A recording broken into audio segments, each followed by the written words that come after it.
Pourquoi je dis alhamdoulilah? Parce que on a vu aujourd'hui 1er mai 2025 benn caractère solennel par rapport à la journée, parce que fête dëgg la, mais au-delà de ça, c'est un moment de réflexion par rapport aux enjeux liés à l'emploi, à l'employabilité. Barke démb lañ jógee ci benn rencontre boo xam ne ci loolu la. Je vais tenter de répondre à Maître question bi ñu ko posé par rapport ak le caractère politique de certains choix. xam nga li am ci dëkk bi bu ñu nee le pays est en ruine, c'est vrai. ngay yor mel ni 7TV besoin de personnel tollu 10 personnes nga ñëw jël 20 lan moo koy justifier. L'état des lieux dans les structures étatiques lu moo ne mooy lan mooy da ngay dem ci benn boîte. Récemment j'étais avec un DG avec des preuves à l'appui. Mais c'est catastrophique. li ñu ne dañoo miner le terrain pour que ñun bu ñu ñëwee ñu laaj. Heureusement qu'il a reconnu que depuis booba le Sénégal, de par la magie et le travail de 2 hommes, que lépp a ngi dox. déedéet. yaa ko wax. déedéet. yaa ko wax j'ai dit que jusqu'au 2 avril mu ngi doon dox. j'ai pas dit que lépp mu ngi dox de. j'ai dit que jusqu'au 2 avril au moment où prenez le pouvoir. mu ngi doon dox.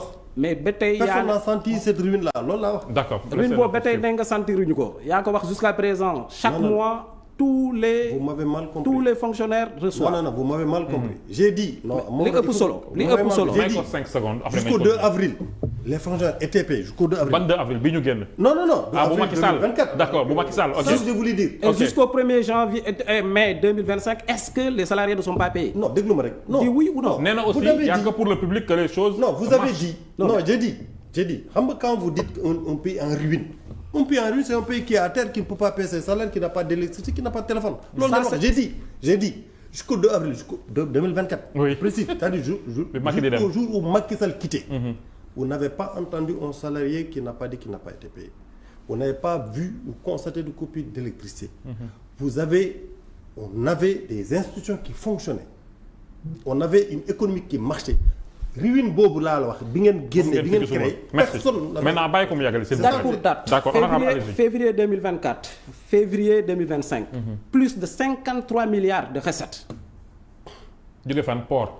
non différence au niveau de DGID. d'accord de manière globale. port def nañ seen kii maa ngi sànq ñu koy wax. maanaam boo jëlee li nga xam ne recettes yi nga xam ne jël nañ ko le pays li mu collecté en février 2025 avant notre arrivée. oui et tey février 2025 c'est plus de 53 milliards. C'est une différence nette. xam nga li ci mbir mi neex xam nga li ko neexal. mooy. mais comment. mooy mais laissez-le poursuivre yéen tamit. mooy li fi newoon woon ni na. après dinañ la expliquer gis nga dans ce pays là nous serons tout le temps dans la légalité. Le président Bassirou Diomaye Faye. Je le connais en personne. du def loo xam ne ça va au-delà de la loi du ko mus a def te nous autres de ce parti là ou de ce projet duñ ko nangu. Soyez tranquille le pays est entre de bonnes mains loolu laa gëm. Et peut-être c'est vos paroles parce que les Sénégalais barki Demba Ndiaye lañu doon confirmer. mais jàmbatu liggéeykat yi aussi c'est un fait. Mais c'est tout à fait normal xam nga le 1er mai c'est tout à fait normal que les doléances soient déposées auprès du président de la République. Mais sauf que ça n'a pas commencé aujourd'hui. Et ça, depuis des mois ça sera ainsi partout langage de vérité lañu leen tenir. Mais ce qui s'est passé aujourd'hui au palais de la République c'est extraordinaire. On parle de quoi? Pacte de stabilité. C'est-à-dire ces gens-là ñi nga xam ne ñoo yor personnel bi. Ils sont d'accord. Ne voilà des initiatives prises par l'acteur présumé, on va les accompagner. Exactement.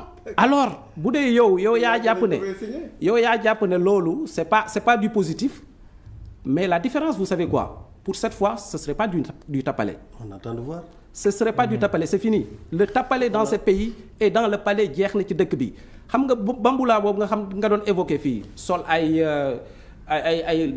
t-shirt ay nirowaale certes voilà ci suñ culture la bokk mais il faut du sérieux s'il s'agit de l'État du Sénégal. Oui mais un travailleur épanoui aussi yoon la mu wane ko bis bi ñu ko jagleel. moo tax raison de plus les conditions xam nga l'État sa fonction première c'est créer l'environnement optimal pour que ñi nga xam ne ñoo war a employer ñu am benn environnement bu propice. C'est la mission de l'État te ci loolu la ñu nekk la vérité des faits. Il parlait apparemment il est en train de minimiser les chiffres qui ont été maquillés mais je suis désolé monsieur c'est grave ce qui s'est passé la Cour des comptes li mu wax c'est gravissime. Si vous maquillé mais c'est-à-dire nga nëb loo xam ne. Est-ce que c'est un délit? Mais Est-ce que c'est un crime? Est-ce que ce pays-là, Est-ce que c'est un détournement? je dis, qui a juré à la tête du pays? Vous êtes juriste de formation. Il s'engage des jurés qu'il doit respecter en faisant son tchonch sur certains dossiers.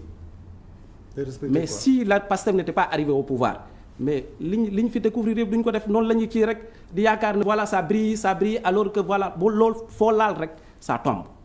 C'est du sable mouvant. Les gens étaient bien. C'est ça qui est l'essentiel. Alhamdulillah xam nga li ëpp solo le Sénégalais a fait son choix. On le respecte. Merci. Il faut pas croire xam nga muy doon ma wax na dañuy manipuler ces Sénégalais là. Il faut pas croire que ces Sénégalais vous êtes beaucoup plus intelligents que ñoom. Détrompez-vous. Le Sénégalais a écouté, a vu, a vécu et a fait un choix de manière vraiment libre. D'ici 50 ans, référentiel vision 2050, Inch'Allah, au quotidien, nous allons être au service des intérêts des Sénégalais. Ces contrats, bi nga doon évoqué, mais on va les négocier. Jëlal kaawu Azer, quand même, il y a plus de débat là-dessus. Combien de villages lañ ci yokk ci diggante bi loo bëggoon ñu bàyyoon ko noonu quand même mon cher. Par rapport à comment dirais-je au port autonome, il l'a dit, conditionnel dégg naa s'il vous plaît il faut des chiffres tangibles. Le DG a été clair. Xam nga boo ñëwee sànq ma ngi doon wax ne fi nga xam ne soxla nañ fa 10 yow nga fa teg politiquement nga jël fa 10 yeneen 10 mais qu'est-ce qui justifie dans certaines directions tu arrives gars yi dañuy naan ngelaw bi rek la ñu naan ils savent même pas quoi faire. C'est vrai. Mais lan moo koy justifier. C'est même ce qui a fait couler service postal bu Sénégal. Voilà fa laa doon dem. Dans plusieurs structures de ce pays loolu moo fa nekk maanaam le besoin en termes de travail ak li fa nekk c'est diamétralement opposé. Remplissage la woon en fait. Mais voilà c'est-à-dire la responsabilité qui est la nôtre loolu il faut que ñu setal ko def état des lieux après on passe à autre chose.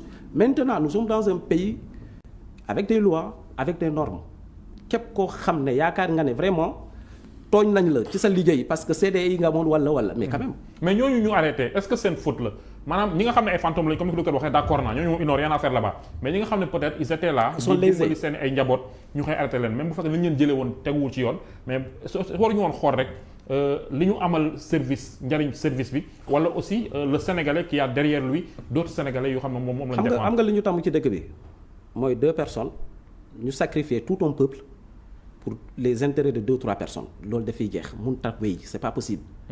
Ces gens-là bu dee ñoom dañoo yaakaar ne ils ont été lésés nañ dem ci yoon.